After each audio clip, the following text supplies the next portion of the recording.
Howdy, friends, and people who click on things accidentally.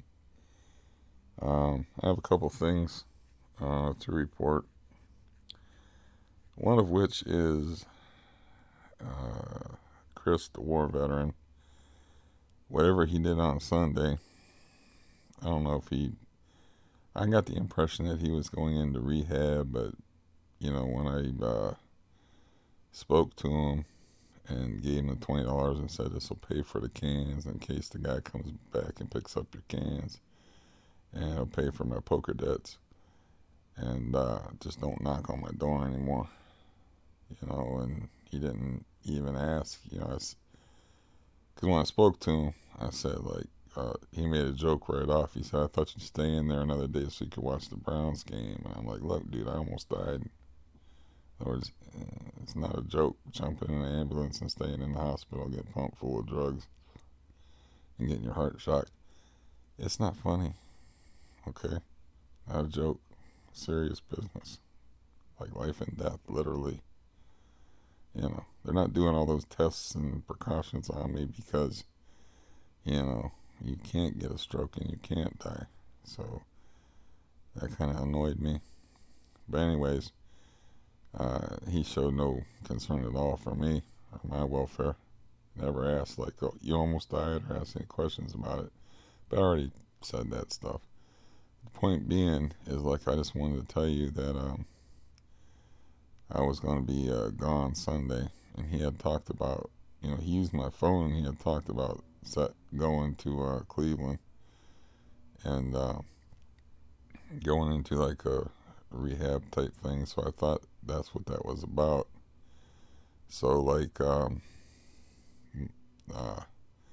Monday, an important piece of mail of his gets in my mailbox. My eyes aren't that good.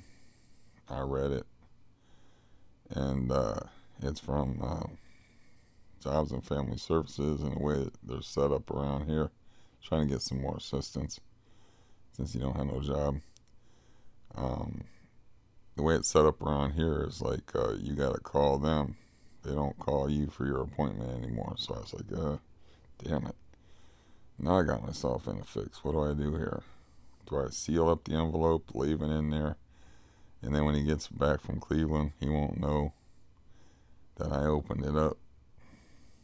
Or, do I actually want to make phone calls to his excommunicated family, who probably don't even know his number anyway, or care as much as I do? What's my move here? So I don't know if you understand the gist of that, but it's like you're dealing with an irrational person, and it's you opened my mail. Well, it was in my mailbox, and I'm blind, and I get stuff from them because they give me a whole $17 in food stamps every month. And so, I think they handle the Medicaid aspect of my medical insurance too. But anyways, I'm, oh shit. So when I open that, just slide it down in his mailbox. Now I got to figure out how to make it look like it's not tampered with and stuff. That's how crazy it is living here. And I see Michelle out there, and I yell her name a couple of times. She's like, "What?" She lives upstairs. I don't know what grudge she has against me. I mean, maybe she was out of crack or whatever. But she's the one that she's like, I'll get paid. I felt bad over that situation where she got strong-armed robbed by Chris. So I was like, here's $13, buy your tobacco so you have enough for smokes and stuff. And on the day she gets paid, she gives me $11 and shorts me $2. I'm like, what kind of sense does that even make? Don't even make no sense. She's just trying to rip me off for $2 because she knows I'm not going to bother her over $2. That's the kind of piece of shit people that live in this building. But anyways, so I call out to her, and I'm like, have you seen Chris around? And she goes, yeah, I saw him this morning. Now, this is on a Monday, and I thought he was supposed to be in rehab for a week or 2 weeks, but apparently he was home. So I just said, fuck it. I was going to actually try to get glue off of Roy and make it look untampered with, you know, 'cause you're dealing with. And I just put scotch tape on it and put it in his mailbox.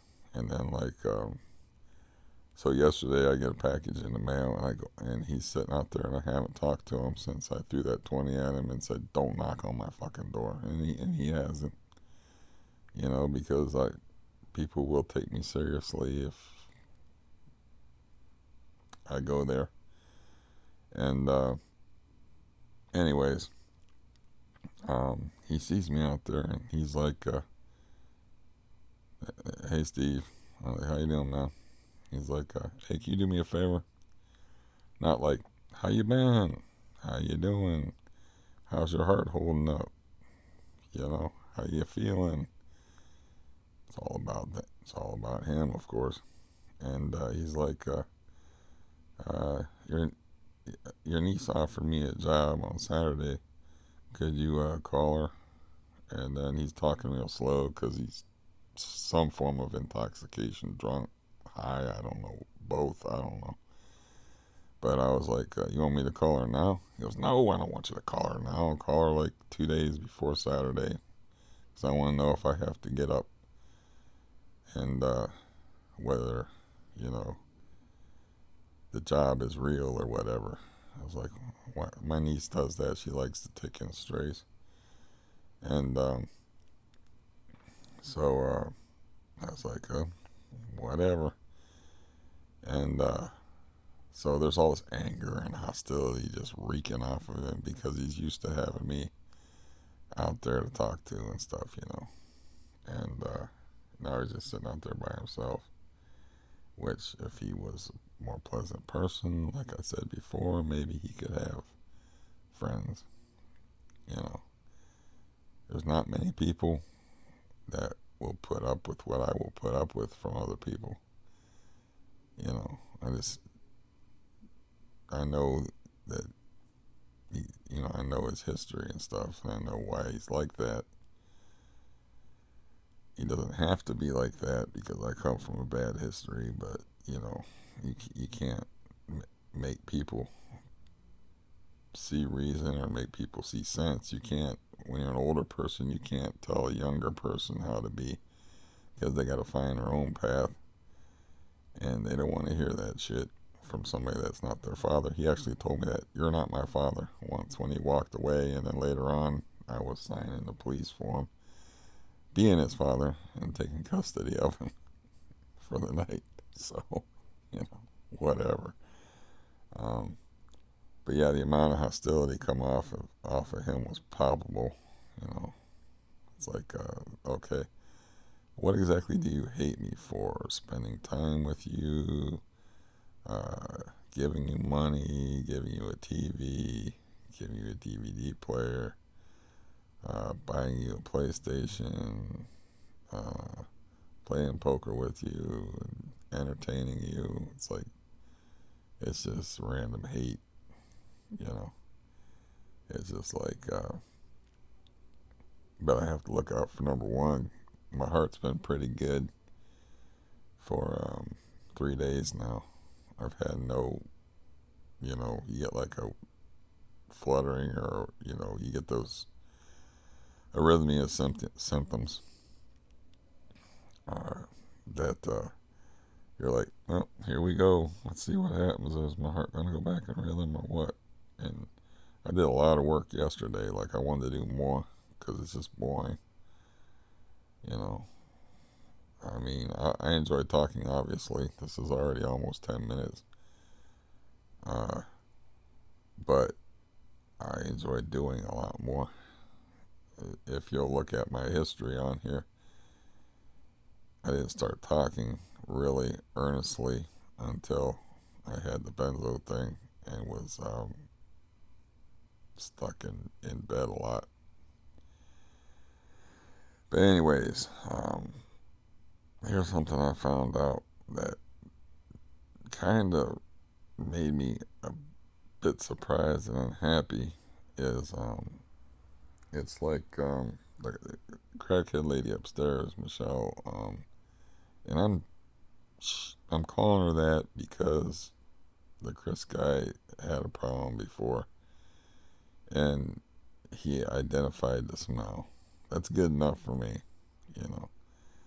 So that's why I'm calling her that. But she's on Stark Metropolitan Housing, right? The place that I'm planning and was excited about moving into is a Stark Metropolitan Housing unit. So there'll be a whole bunch of people there with all kind of problems. But if I play my cards right, they got the bunkered in apartments where it's quiet, and just keep to myself and not develop any relationships with anybody in the building, at least for a good while, until I stabilize. And then I can always move from there. I like the location, man. It's right by the post office. It's 2 miles from my best friend's house. So I could actually ride a mobility scooter to my friend's house if I wanted to, and visit his elderly mom, and you know see him on a more regular basis. And you know I'll be away from here. As far as I know, I gotta think. I gotta keep it secret where I'm living. So as far as I know, all the people that the people that I moved into the city for, that caused me all my grief and helped might have slide into Hades here. All they got is my phone number. They won't know where I live, and I will tell uh, my niece, like, don't tell them where I live. You know, don't tell Chris where I live. Don't tell nobody where I live. And ditch all these people. This is not a tattoo, by the way. I just wrote something on my arm to remind me to write it. I got some other things written there. I didn't go out and get a stupid tattoo. There's two types of tattoos. There's the kinds that are scrawled in ink, and then there's the kind that are scrawled in blood. And I have plenty of the kind that are scrawled in blood. I don't need no more distinguishing marks upon me. Believe me. Um, I never got the whole tattoo thing. More power to you if you're into tattoos and you like them. Whatever. But I got enough marks and scars on me. One of these days, I'm going to have somebody take a fabric tape measure and measure my scar tissue. And it may be as much as 2 feet. Excuse me. I got to itch my head.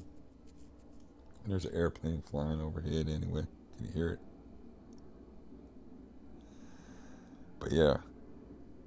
So, in case you didn't catch that, the building that I was planning on moving into that was recommended to me that was supposed to be so nice is the PJs, man. The projects. Okay? That means I looked it up on the computer finally, and it says Stark Metropolitan Housing Unit.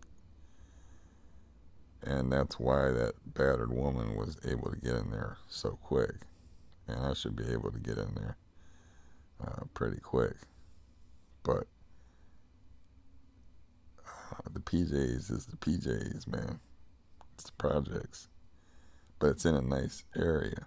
It's projects in a nice area. And there's a police substation across the street. There's Mark's shopping center. There's a Walmart, I think, in the area. And there's it's set up beautifully as far as I can take my scooter and I can scoot to the post office and scoot all over to do all my own shit, which is important to me. This AIDS thing where I have people running around doing shopping for me is pretty cool, mind you. But it's not healthy. It's better to do stuff for yourself and take care of yourself. And plus, the person that's my aid worker canceled out, or she had her day off on a Tuesday, and they said, "You want to send somebody else out here?" And I'm like, "No, I don't really have nothing for them to do outside the home." And then uh, she's getting her back operated on the 8th, and I think she said it's like a 2 month recovery time or whatever. So um, yeah, I popped 2 Valium this morning instead of one. Uh, my heart's doing good, and I just want to keep it that way. Whatever I'm doing, I just want to keep it that way. You know, I got extras. I can even talk to I think I go on the 7th and not the 2nd. The 7 kind of looked like a 2 on the card they gave me, but I tried to call yesterday and remake my case manager appointment. And they just routed me around and gave me the runaround, so I'll do that today and get in there. I'm thinking I gotta move that big 220-pound blue beast over there, and I don't really have to move a whole lot else. You know, I don't get attached to material possessions except for I have a few keepsakes I'd like to have, or I'd like to keep with me. And I know a guy that's like an MMA guy, and he's super strong, strong as an ox, man. But he's working a job now that doesn't pay him a lot of money, and I could just pay him some money, and he can lift all this heavy shit. He could probably lift that thing by himself if it wasn't so unwieldy, if it had a handle on it. But he lifted that ridiculous TV that I pushed out the window. I don't know if you remember that, but I had a TV that was like a gigantic 31-inch box TV, like an ancient thing that was misdescribed to me, that it took two strong guys to lift in here. And I asked him to help move it, and he did it by himself. So I'll hire that strongman dude. I mean, he does crazy workouts like handstand push-ups and just crazy ways to torture himself physically. And he used to be part of a fight club when he was in the army, where they would like fight each other, and for real. I mean, they're real fights. I mean, to where they had referees and like, okay, that's enough. His eyes are going rolling back in his head. Quit choking him type stuff. Like, it wasn't like fun and games. It was like a fight club. But anyways, so yeah, that's the couple of things I had to report. Um, I've been wanting to do a lot of housework, and I have to mellow out. I really wore myself out yesterday, and it's kind of showing up in my voice. And the last the last 3 or 4 days, I've been doing I've been doing housework. I washed clothes out by hand yesterday because laundromats apparently are very expensive. So I washed clothes out by hand, which is, of course, sounds like a lot of work and is a lot of work. And did some other things around here. And the first 2 days that I did that, I had arrhythmia. And then the next 2 days that I did that, I was cool. And this is my third day with no arrhythmia. And yeah. So yeah, that's basically all I had to report. Is the Chris guy isn't in rehab. He's very angry at me, and he's could care less about me, of course. And it's all about him. And um, oh yeah, my fishing rod thing went over huge because I ordered it on Sunday and it came on Tuesday. My brother called me up and says, did you buy me a fishing rod?" And I'm like, yeah. And he goes, "Damn, this thing's sweet." It was from a disreputable company that have like a it could be an open box, but it's just like how would you describe it? They sell thousands of things. It's like a resale company. Maybe they sell stuff on consignment. I don't know. But it was a half price from $100. Fenwick salmon steelhead rod for $50. So he said it was brand new, never fished with, still in the actual company box, and had a tag on it, never fished with. He said, I can smell that it's new. He said it's got that new fishing rod smell.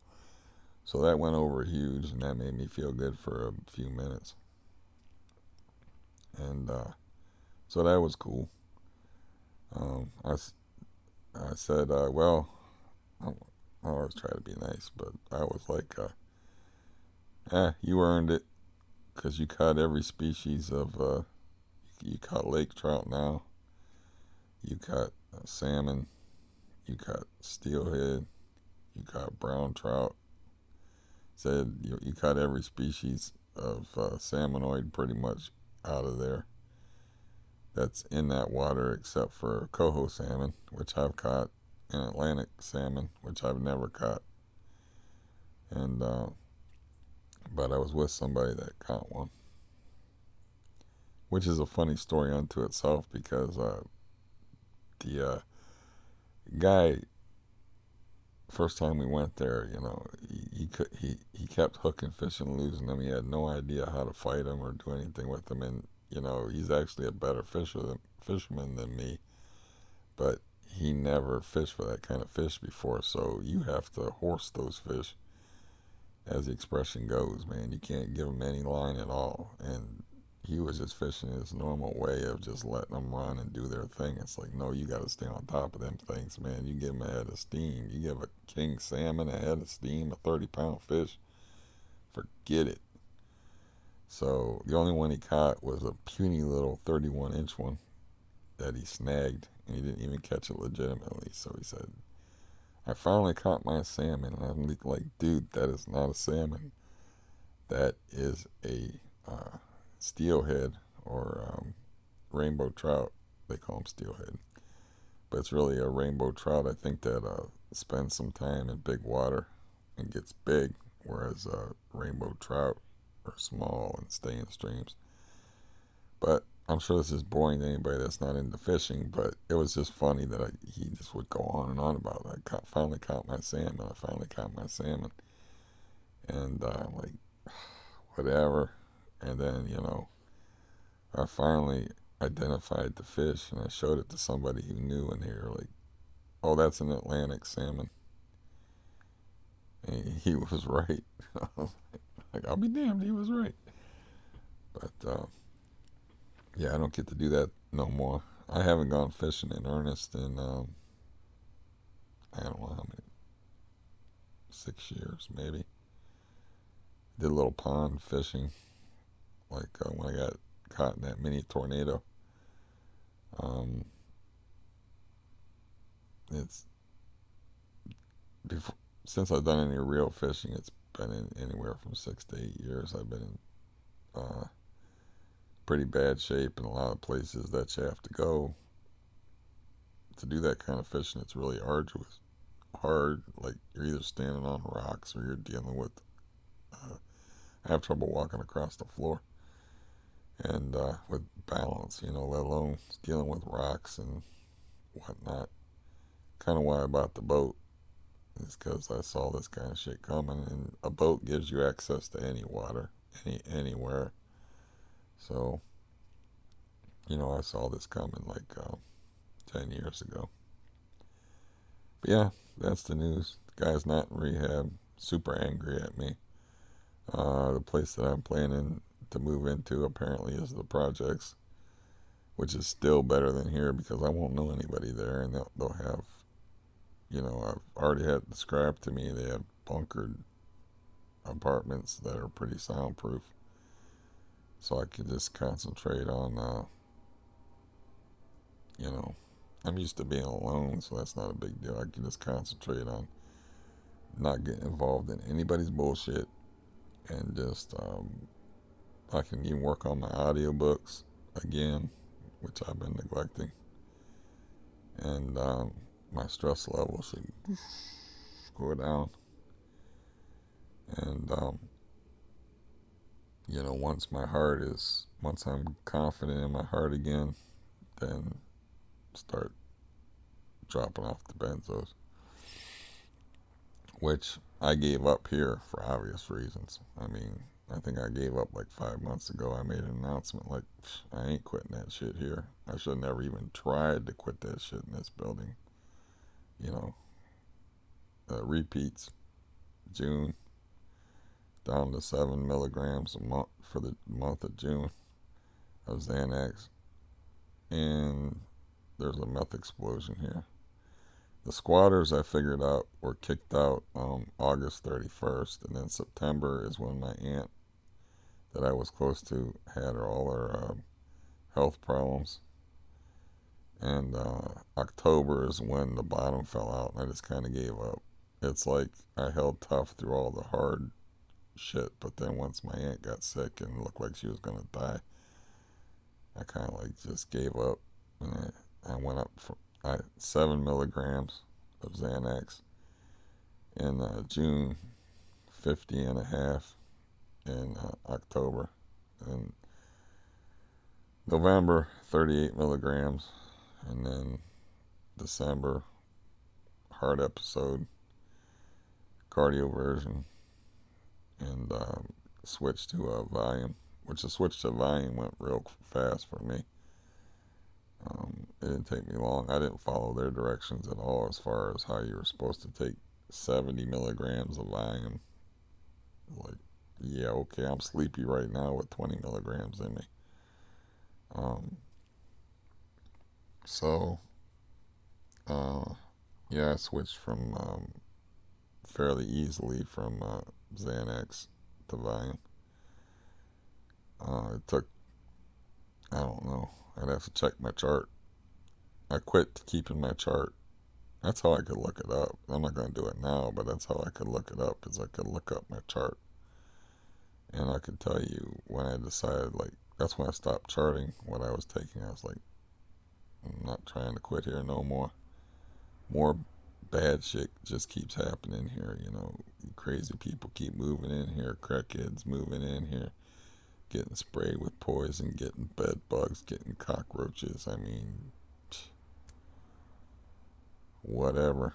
Part of Stark Metropolitan Housing deal is they can't pay for any place that has bugs.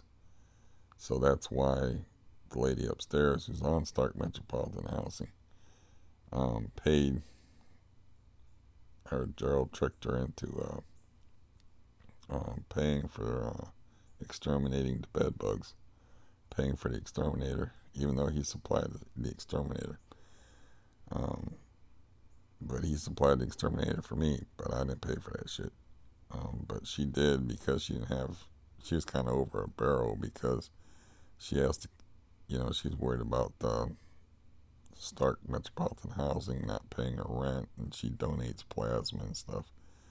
I think she donates plasma to, she has very little Social Security money to live on, and I don't know how she can afford a crack habit, but that's just like I said, man. The guy would know the smell.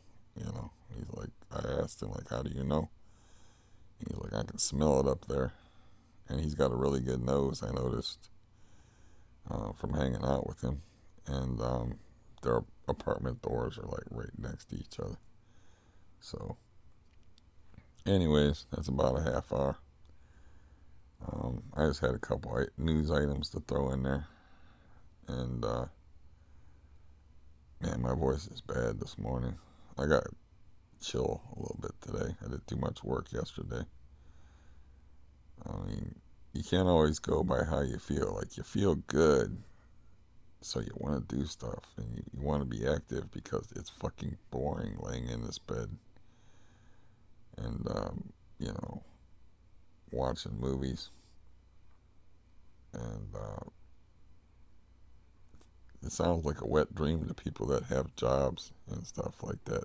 Like, But believe me, it gets pretty damn old. You want to be productive.